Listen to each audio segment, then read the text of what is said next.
Alright, imagine this. You're a car manufacturer, you make cars, alright? If an engineer comes to you with an idea and you're very excited with it, but there is a problem with it.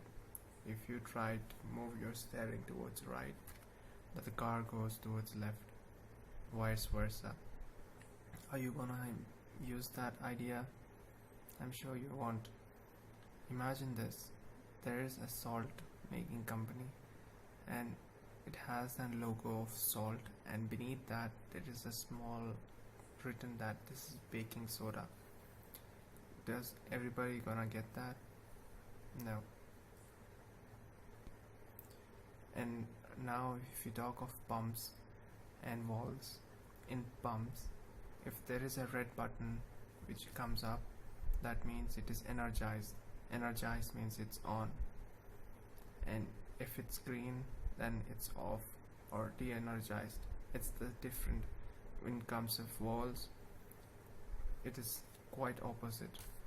So when there is an emergency, when you have to operate something, how are you gonna handle it without understanding those colors?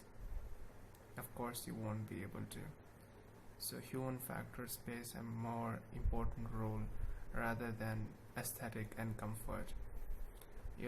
In World War I and II, the flights were crashed frequently. Do you know why? Because there was a human psychology which was involved in it.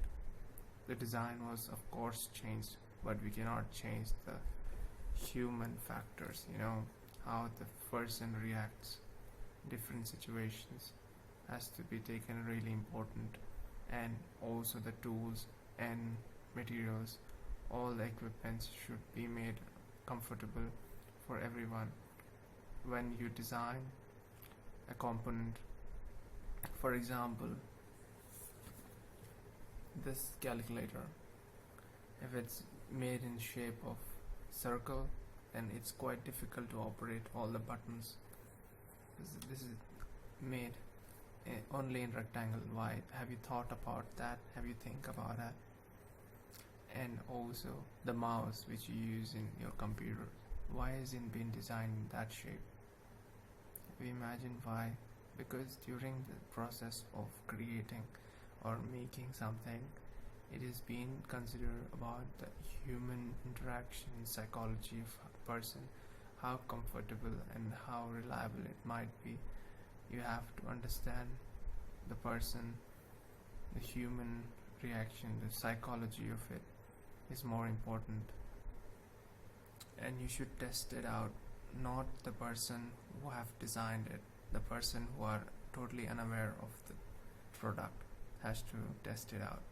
And also it should not have a lot of stress acting on the person or having a pain in the back or something like that. Those designs are not good for humans. So you have to design which is more reliable and more comfortable in long run usage. With this you can also save a lot of money by getting to know the problem very early on, and also you can replace small things rather than just replacing the entire part. Pumps are being used to convert mechanical energy into hydraulic energy, which in turn means that it creates pressure and flow. This flow and pressure is used by the motors to rotate the shaft, which creates torque and speed, which is directly proportional to force and area of the system. There are 3 types of motor: vane type, gear type, and piston type. Piston type is which is using squash plate angle.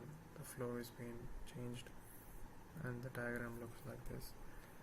And we'll be discussing about air throttling using single acting cylinder, 2 check valves which act as meter in circuit, then connected with relief valve and a pump.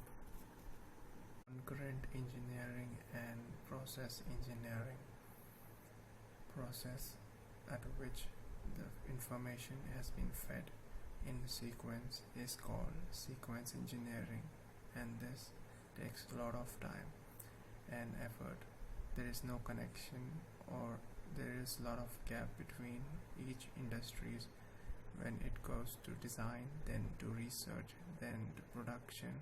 All there is these steps are taken one at a time, but in other procedure of concurrent engineering there is an interlinking, and there is information which is being given to everyone, and there is interconnection between all those process from beginning of the idea, initial stage, to the disposal of the product, and all the product are being taken care. Even if there is an error, the time for solving the problem is very less, as well as the cost which is involved is also very less, which means the industries or the organization has a lot of profit by using concurrent engineering. So due to the non-linear format, the time duration for solving the problem is reduced in concurrent, and due to frequent and effective communication between them, people working under it. So design for X. What does X mean here? X could be some kind of specification of what you are trying to achieve by designing something. It could be safety, it could be manufacturing, it could be assembly, it could be layout, or anything depending on your requirement. Design for manufacturing, or DFM, design for assembly, DFA, DFR, design for reliability, and so on and so forth.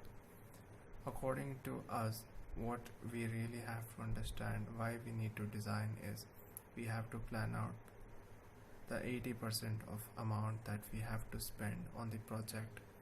We have to make sure that is being made. So we design before creating something or building something to save and to estimate also. So we should design on the number of characteristics or the specializations that we really need. And during the design, we need to focus on various factors. So before, we have to also know that there is no design which can satisfy all our needs. One cannot be the cheapest, one cannot be the greatest in safety, one cannot be reliable, one could not be more efficient at the same time and more cheaper. We cannot achieve everything at the same design. That's why we have to specify for each work of our requirement. We need to design separate. So we need to make sure those designs are being implemented. Implementing those designs and achieving our goal is the final output of our design.